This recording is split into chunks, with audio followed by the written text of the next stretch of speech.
Everybody clear? Yes, sir. Okay. I certainly appreciate everyone's patience. I know the notification was somewhat last minute. It has come to our attention, I'm sure it's come to many of your attention, that there was an incident which occurred this afternoon at West Charlotte High School in our Metro Division. So approximately 2:15 p.m., the SRO, some of our officers were at the school for dismissal. They were in the bus lot at the school. At that time, a fight with a large crowd broke out. Officers responded to that fight and were trying to separate parties. During the officer's response, one of the officers engaged with a female student. That video or videos are obviously circulating on social media right now. We have become aware of that through several channels based on conversations we have had with Charlotte-Mecklenburg Schools, with the Mecklenburg County District Attorney's Office, and among several of our units. The determination was made that we would conduct a criminal investigation into the officer's response. That investigation is currently being conducted by our Criminal Investigations Bureau. The student was transported from the scene and taken to an area hospital. That student has been treated and was subsequently released. In addition to the investigation being conducted by our Criminal Investigations Bureau, a separate parallel investigation is being conducted by our Internal Affairs Division to determine if any of our policies were violated. This is obviously very preliminary, but we wanted to get this information out to our media partners, obviously because of the nature of the video and the fact that it is being disseminated through multiple channels.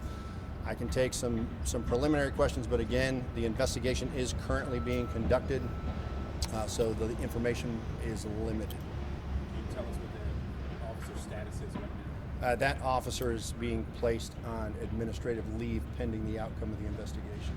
Paid administrative? That determination is made by the Internal Affairs Division in conjunction with the Chief of Police. Do you guys have a message for the girl's family?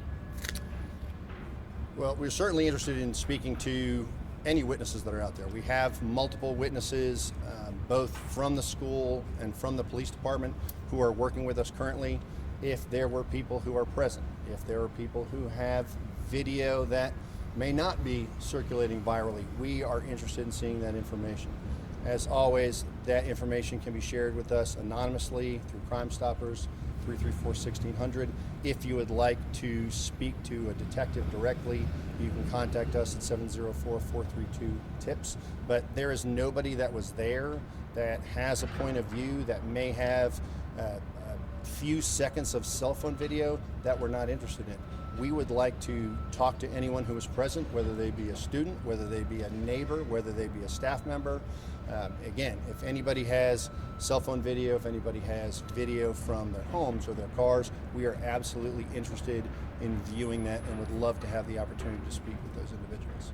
Chief, what can you say about the tasing part of this situation? Can you give any? So what I'll tell you is again, we've got two investigations going on. We have a criminal investigation going on to determine whether or not North Carolina general statutes are violated, and the Internal Affairs Division will conduct a separate investigation to determine if the actions that were taken were consistent with our policies and our training. So that is going on literally as we speak, and I'm not going to be presumptive. That's why we want to take the time to speak to people who are present, to review the video, whether it's body-worn camera video, whether it's cell phone video. We want to have a chance to utilize all evidence that's available to us before we make a determination in either one of these investigations. And that's what I really want to say, is like, we want to be thorough.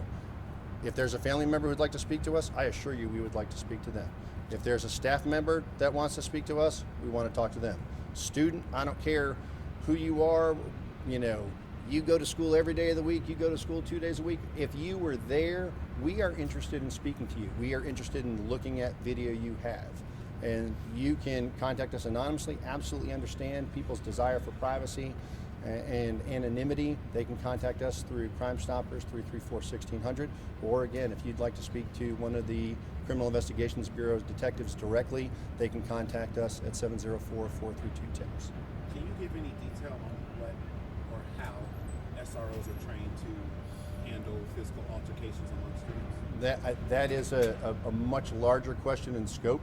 Obviously, SROs, because they're sworn police officers, go through all state mandated training. They go through all training that CMPD gives to all of our officers, and they also have specifically tailored training for all of our school resource officers. So that's a very broad question, not an inappropriate question, but a very broad question that we don't have the opportunity to really go into depth at this time.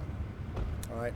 Again, I appreciate your patience and I appreciate you coming out this evening on short notice, but we wanted to make sure that we got this message out to the public and to the children, their families, and the staff members who work at West Charlotte High School.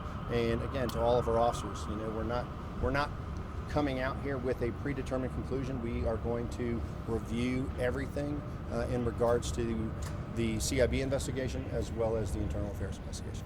Thank you very much.